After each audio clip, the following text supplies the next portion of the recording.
February 24th, 2022. Russia invades Ukraine. And somewhere in Wargaming's headquarters, a company that made $7 billion, mostly from Russian gamers, Viktor Kislyi sits and makes a decision that will destroy a third of his business. Within days, he'll close offices in Moscow, Minsk, and St. Petersburg, fire his creative director for pro-Russian posts, lose $250 million in annual revenue, voluntarily. This is the story of how a physics student from Belarus built one of the most profitable gaming companies in the world. How he spent 10 years making games nobody played. How one game about tanks generated more money than some Hollywood franchises. And how he sacrificed a third of his empire to be on the right side of history. To understand why this decision was so painful, you need to understand what he was losing. World of Tanks isn't just a game.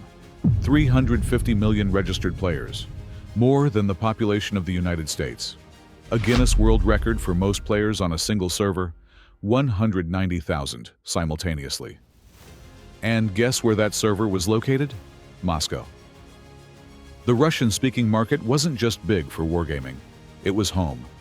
The company was born in Minsk. It grew on post-Soviet nostalgia for World War II tanks. For their players, the T-34 wasn't just pixels. It was part of national identity. By 2022, the company employed over 5,000 people. Massive offices in Minsk, Moscow, St. Petersburg. And then in February, all of it became toxic. The first blow came from inside. The creative director posted pro-invasion content on Facebook. For a company with an office in Kiev, with over 500 Ukrainian employees under the bombs, this was like a grenade thrown into a conference room. He was fired within days. No discussions, instantly. But Kislyi didn't stop there. He announced a complete exit from Russia and Belarus. Not a pause. Not waiting to see how things develop. A complete exit. The entire business was transferred to a separate company called Lesta Games. A clean, surgical cut. It was like cutting off your own limbs, Kislyi said later. But the decision was unanimous and fast. $250 million in annual revenue, just erased from the budget. 30% of the market, no longer customers. A third of the development team, gone.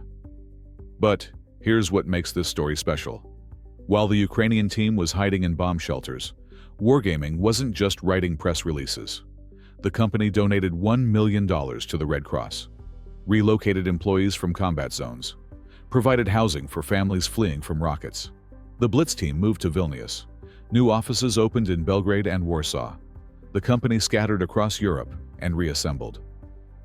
What allowed Kislyi to make this decision so quickly? Wargaming is a private company. No shareholders demanding explanations for losing $250 million. No Wall Street analysts. Kislyi simply decided, announced it, and moved on. Being on the right side of history, that's what he called it. A company built on Russian players survived losing Russia. And here's the question. How did they even get into a position where they could lose a third of their business and not go bankrupt? For that, we need to go back 25 years. 1998, Belarus. Viktor Kislyi is still finishing his physics degree when he founds Wargaming with his brother and 3 friends. Salary, $25 a month. Total, for everyone. There was no money, Kislyi recalled. We only had a little from my father, who saw it as a toy for his sons. Their first game, DBA Online, was a digital version of a tabletop miniatures game for those grown men who buy tin soldiers and stage battles between Romans and Macedonians. The game found a niche audience, so niche you've never heard of it. For the next 10 years, Wargaming released modest strategy games, Massive Assault, Operation Bagration, each one competent. None broke through. 10 years of making games that a few thousand people play. 30 people in an office with no guarantee of success. Most would have quit. Kislyi didn't. And then in December 2008, a concept is born that will change everything. Tanks. But here, Kislyi did something unexpected. He didn't design the game himself. I told myself, Viktor, you can make a turn-based strategy, but you've never designed a free-to-play action MMO. So I swallowed my pride. He brought in 3 Russian designers who made browser-based free-to-play games. They looked at Wargaming's fantasy project and said, "Forget it. Hundreds of fantasy games come out every year. Let's make tanks." At the time, free-to-play was considered a marginal model for Asian markets. Serious gamers paid $60 for a boxed game. Kislyi saw it differently. Free-to-play removes the barrier. Anyone can try.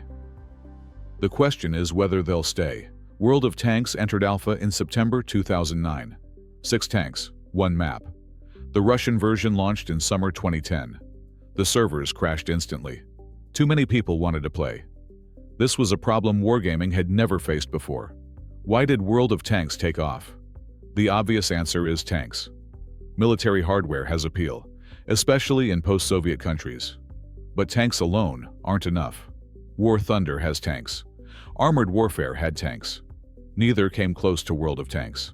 The real magic is in the match structure. Each battle lasts 5 to 15 minutes. 15 versus 15. 1 life. Tank destroyed, don't sit and watch.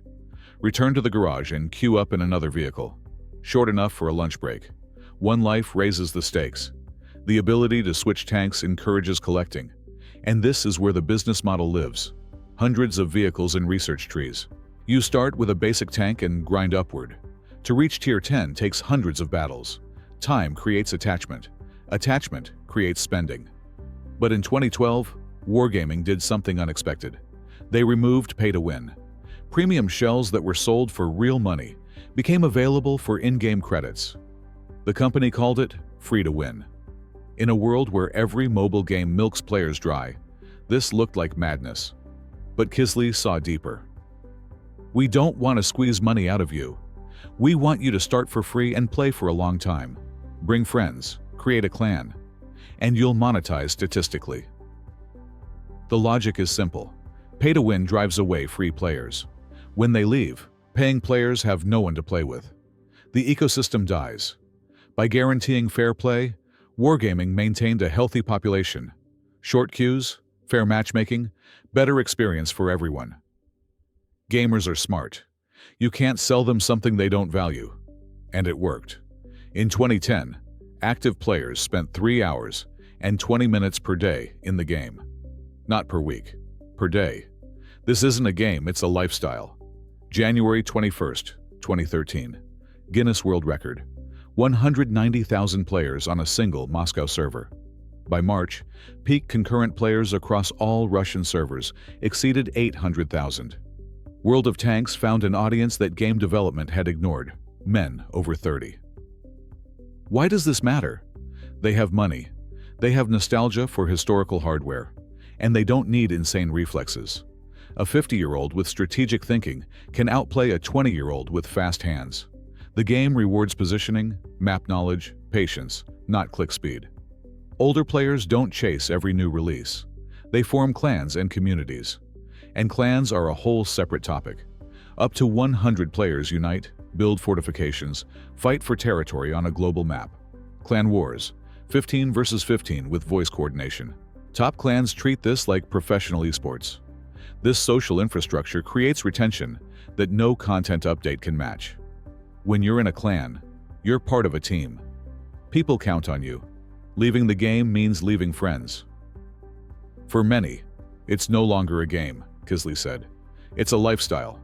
You wake up thinking about matches. A player who spent 5 years building a collection, training crews, making friends in a clan, doesn't abandon that investment easily. Success created pressure. Everyone expected the next World of Tanks. In 2013, World of Warplanes launched. Same model, just planes. The game flopped. At its worst, fewer than 1,500 players. World of Tanks had over 100,000, a ratio of 1 to 70. What went wrong? Kislyi admitted he was too arrogant, thinking the formula could be transplanted. In tanks, positioning is king. Find a spot behind a hill, angle your armor, wait. Combat is methodical. Planes don't work that way. They're always moving. No position, no cover. Skills from tanks don't transfer. Worse, plane controls feel clunky on mouse and keyboard.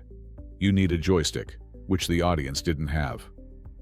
Tasting failure was useful for wargaming, Kislyi said later.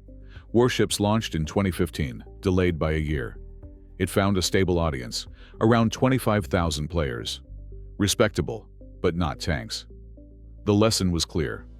The magic wasn't in the free-to-play model, not in the research trees. The magic was in the unique combination that tanks created. Wargaming could keep trying to catch lightning twice, or focus on the bottle they already had. They chose the bottle. In 2014, World of Tanks Blitz launched. Mobile version.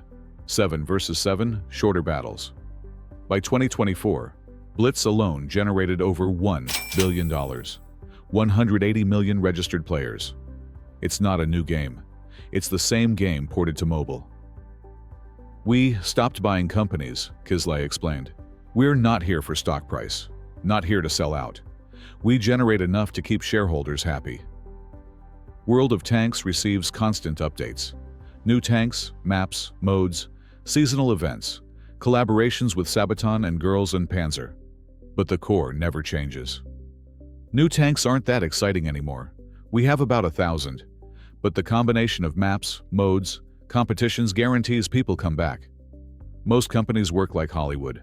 Make it, release it, hope for a hit, move on. Wargaming proved there's another path. It's cheaper to retain a player than to find a new one. Retention beats expansion. Depth beats breadth. Loyalty beats hype. And when the time came to choose, money or principles, Wargaming had the financial cushion to choose principles. 26 years ago, a physics student from Minsk started making games about tin soldiers. For 10 years, he made products nobody played. Then, he found the formula and had the discipline not to ruin it. If you decide to make games, it's a fight against the current. No money, no technology, no marketing. But as long as you have passion, as long as you think, I want to make the best game ever, those are the people who build real companies. In February 2022, he lost a third of his empire by choice. The company survived. The Ukrainian team is safe. The tanks are still rolling. $7 billion. 350 million players. One game. 15 years. Some companies chase growth. Some chase innovation. Some chase trends. Wargaming chases retention. They find their players and never let them go. Not every company needs to conquer the world. Sometimes it's enough to conquer one battlefield and hold it forever.